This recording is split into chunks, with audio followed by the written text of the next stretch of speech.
one cannot help it but to reflect and contemplate on what the media has been lately focusing on. The issues of hijab related to the story that has taken place in Iran is becoming the headline. There's much talk about the protests that are taking place by young people in Iran, and there is much talk about the issue of hijab.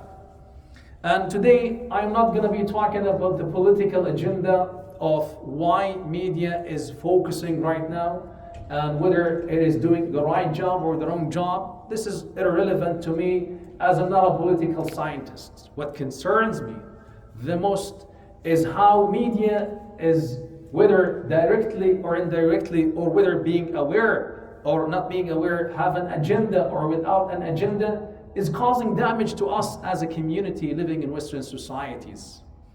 After all, we know that media is a very powerful tool. And I remember back in time in the first Gulf War, when the American people were consulted whether they should be going to war or not, majority were saying, why should we bother to go to a war we do not have an interest in as an average American? And it took only 1 week of hard work of CNN to convince the majority of the people in the country that yes, we should be going to war. And we wonder nowadays if there is a hidden agenda that is being used by media for a political reason in this matter. As I said again, this is irrelevant to me. What I'm going to be focusing on is primarily how the exploring of hijab is causing damage to us as a community. Two things that we need to talk about: the impact of this on our children, our daughters, and the impact of this on the society in which we're living in. The too much talk about hijab without keeping in mind the perspective of the hijab, practice as part of the Islamic faith, that would be sending a wrong message that would make hijabis or those who wear hijab look as different than the rest of the society, would be seen as odd individuals, as odd females who are practicing, who are being pushed to wear the hijab in their life. And at the same time, it could be providing a justification and an ammunition to the racist and bigots who have an agenda and hatred against Islam. Islamophobia is real. And this masjid speaks for it, because we've suffered from it enough in this masjid. So we say to the media, change your tone, change the perspective in which you present your facts. We appreciate the fact that you're trying to bring to our awareness the global issues that are happening around us, but do not take things out of context. If you're going to be talking about astronomy, you be consulting with astronomists. If you want to talk about what goes on in the oceans, you speak to scientists. If you want to talk about Islam and the practice of Muslims, talk to the imams. Talk to the sources. Do not take things out of the contexts. Do not present false facts about Muslims and the practices of Muslims and about the faith of Islam, because it touches us directly. We are the one who will be affected by your negative presentation to hijab and to Islam and Muslims. As I said again, I have no interest in what goes on in Iran. I am not a fan or supporter or against the political regime that is in that country. All that concerns me as a person who's living in Western societies is what goes on in media that can affect me directly. And before coming to here, I was preparing for the khutbah and going online to look for reputable, authentic news outlets in Canada to get to know what is happening and what's being represented about hijab and Islam and Muslims. And I come across a website that is kids, CBC for kids, and I was delighted to see that CBC, the Canadian broadcast company which represents Canada, is taking the initiative to represent, to have a website that speaks to children But I was appalled and I was disappointed to the way that the representation of the facts about hijab and Islam and Muslim is done by them. Again, they need to put things into the right perspective. They need to consult with the expertise of Islam, the sources of Islam, and present that in the right context. You cannot look about hijab and the practice of Muslim from Western perspective. That's irrelevant. You need to look into hijab and Islam from the lenses of Muslims themselves. And that's where you need to reevaluate things and present them the right way.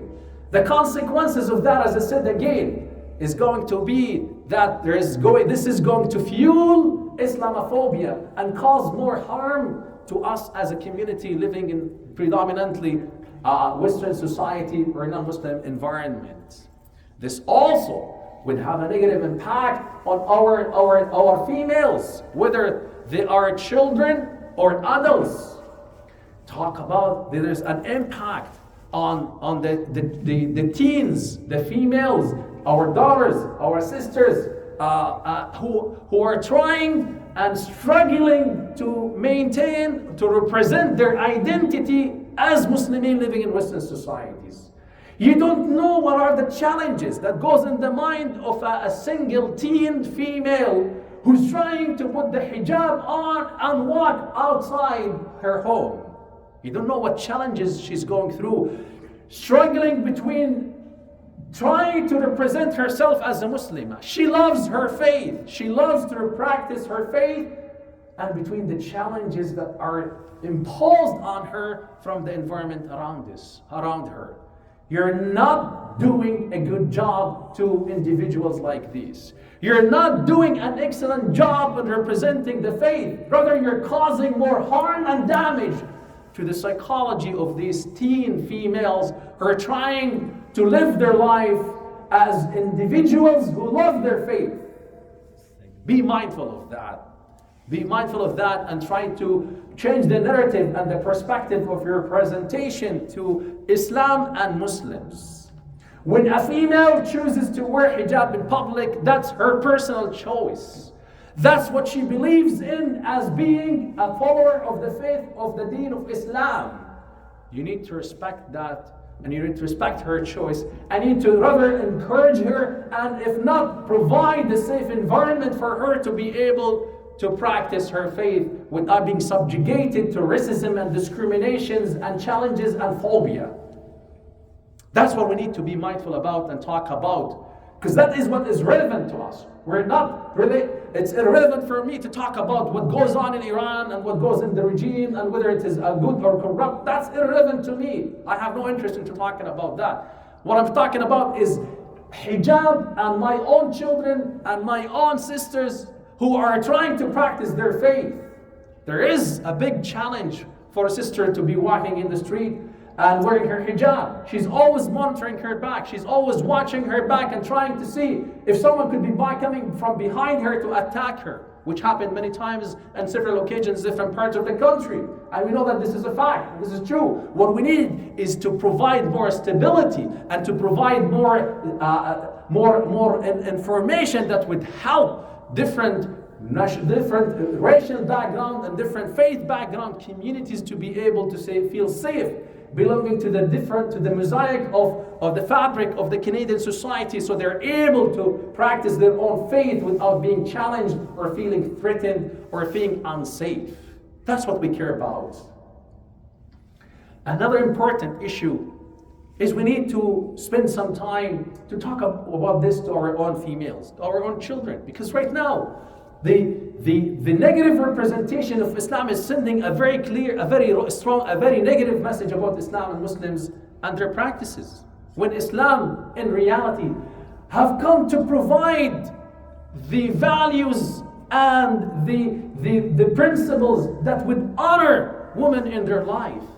Look into how people were living in Jahiliyyah before Islam, whether it is in the Arabian Peninsula or in the surrounding areas at that time between the two empires, the Persian and the Roman Empire. The value of women at that time was not there. Women were not considered as a human being, they were considered as commodities. وَإِذَا بُشِّرَ أَحَدُهُمَا بِمَا ضَرَبَ لِلرَّحْمَنِ مَثَلًا ظَلَّ وَجْهُهُ مُسْوَدًّا وَهُوَ كَظِيمٌ يتوارى من القوم من سوء ما بشر به أيدسه في التراب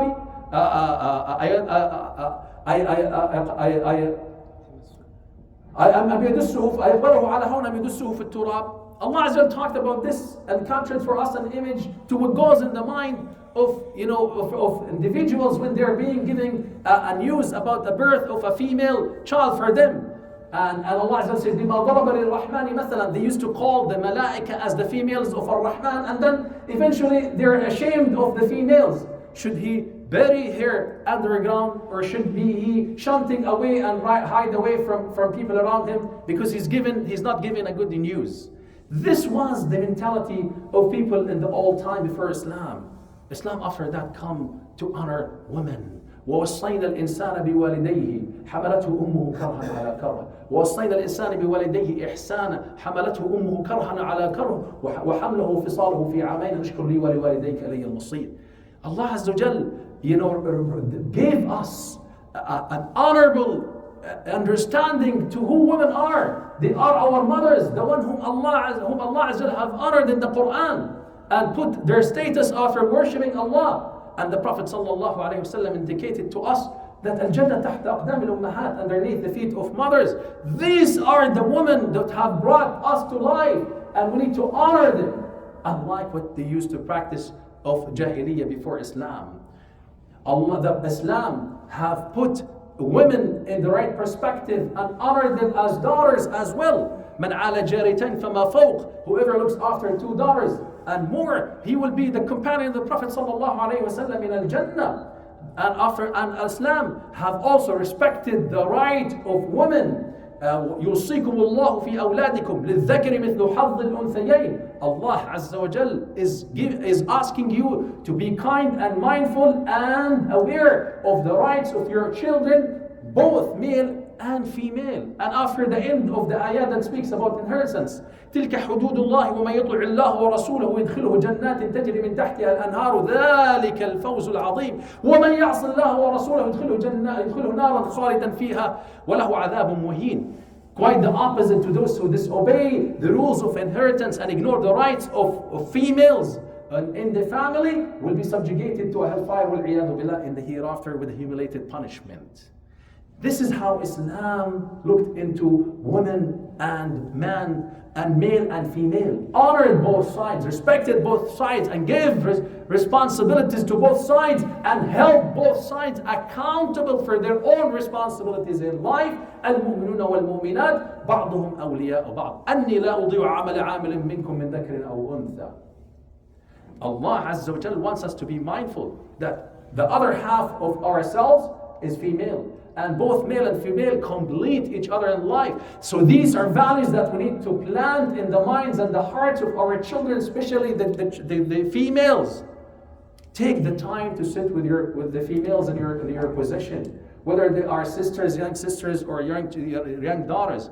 Talk to them. See what goes on in their life. Are they subjugated to Islamophobia, to racism, to discrimination as they go to school, as they walk in the streets? Let them know that you're behind them. Let them know that we appreciate the fact that they are representatives of the deen of Allah Azza wa Jal. When males walk in the street, they are not being recognized as Muslims, but when sisters walk into the streets with their heads up with the hijab, they are true representation to the deen of Allah Azza wa Jal.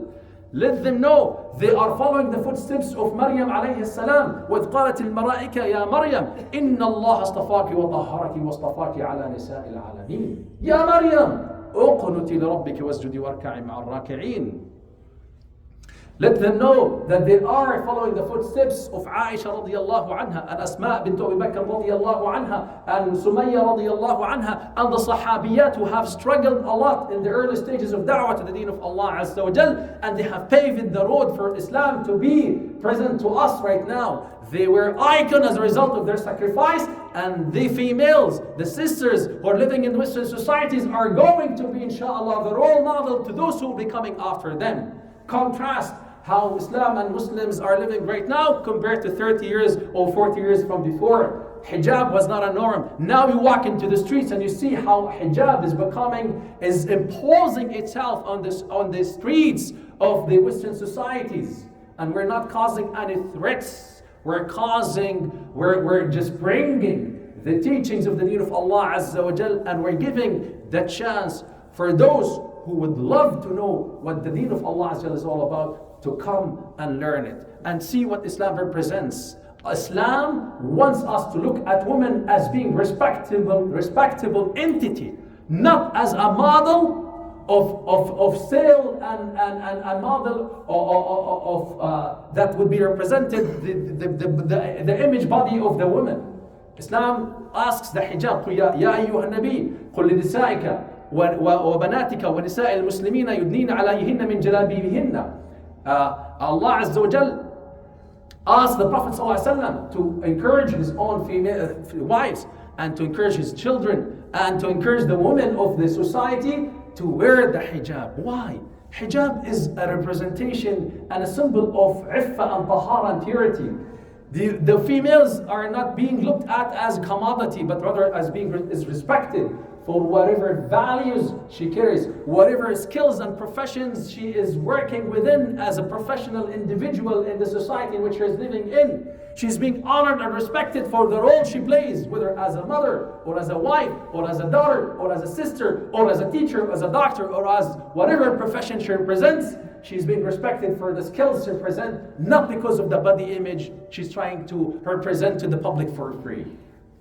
That's what we need to explain to our children, especially for our daughters and sisters who are going through very difficult challenges, and especially nowadays as this open kind of world that has been open and causing so much damage. And we say to media, please do not cause more damage, but rather be in the side of presenting Islam in the right way. وأقول قولي هذا واستغفر الله لي ولكم فاستغفروه لا فوز المستغفرين.